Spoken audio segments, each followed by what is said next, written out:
পৃথিবীর এই ভিড়ে আমরা কি কখনো ভেবে দেখেছি যারা মন থেকে পরিষ্কার এবং একদম খাঁটি হয়, কেন তাদেরই এই জীবনে সব থেকে বেশি ভেঙে পড়তে হয়?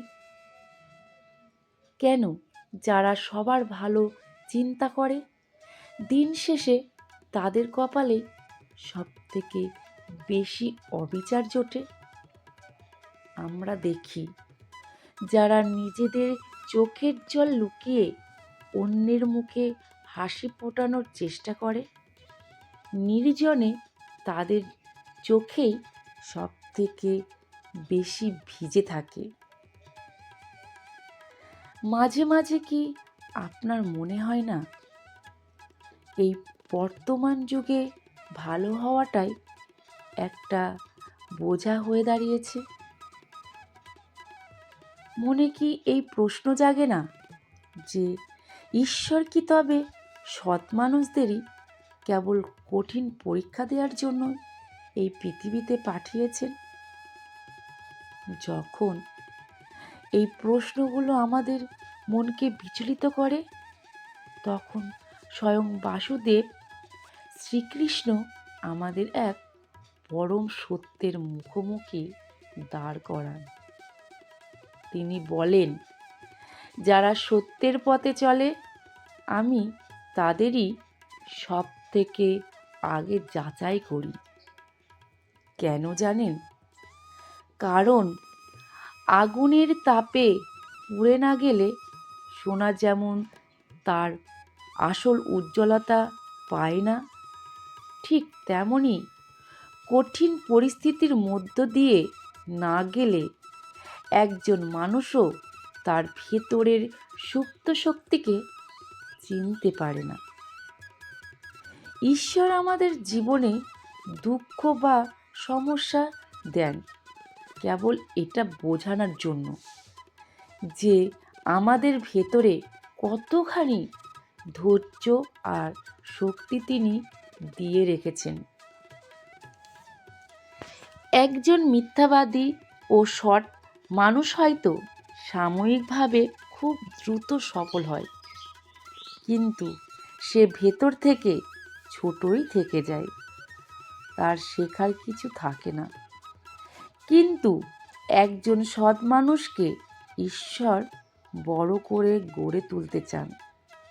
আর মনে রাখবেন, বড় কিছু হওয়ার জন্য সহ্য করার ক্ষমতা থাকা প্রয়োজন। জীবনে আপনি যে আঘাত পাচ্ছেন, যে হতাশা আপনাকে ঘিরে ধরছে, কিংবা যখন বারবার প্রত্যাখ্যাত হচ্ছেন, মনে রাখবেন এগুলি আপনার বিরুদ্ধে কোনো ষড়যন্ত্র নয়। এগুলি আসলে শ্রীকৃষ্ণের তৈরি সেই অদৃশ্য সিঁড়ি, যা আপনাকে আপনার জীবনের শ্রেষ্ঠ সংস্করণের দিকে নিয়ে যাচ্ছে। যিনি সহ্য করতে জানেন, তিনি ঈশ্বরের সবথেকে কাছে পৌঁছাতে পারেন। তাই নিজের পরীক্ষা থেকে পালিয়ে যাবেন না।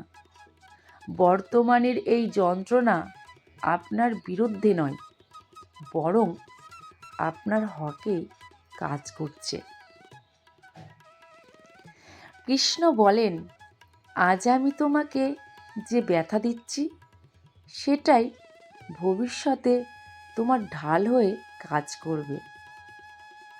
আপনি হয়তো ভাবছেন আপনি অনেক কিছু হারাচ্ছেন, নিঃস্ব হয়ে যাচ্ছেন, কিন্তু এই শূন্যতা আসলে প্রয়োজনীয়। কারণ আপনি যখন ভেতর থেকে একদম খালি হবেন, তখনই তো ঈশ্বর সেখানে নিজের মহিমা নিয়ে প্রবেশ করতে পারবেন। আমাদের জীবনটা একটা জটিল ধাঁধার মতো। আজ হয়তো আপনি কিছুই বুঝতে পারছেন না, কিন্তু যেদিন সব সমস্যার সমাধান হবে, যেদিন জীবনের এই খেলা শেষ হবে, সেদিন আপনি যখন পেছন ফিরে তাকাবেন, তখন আপনার মুখ থেকে একটা কথাই বের হবে, প্রতিটি আঘাত আসলে আমার জন্য আশীর্বাদ ছিল। প্রতিটি চোখের জল ছিল এক নতুন যুদ্ধের প্রস্তুতি।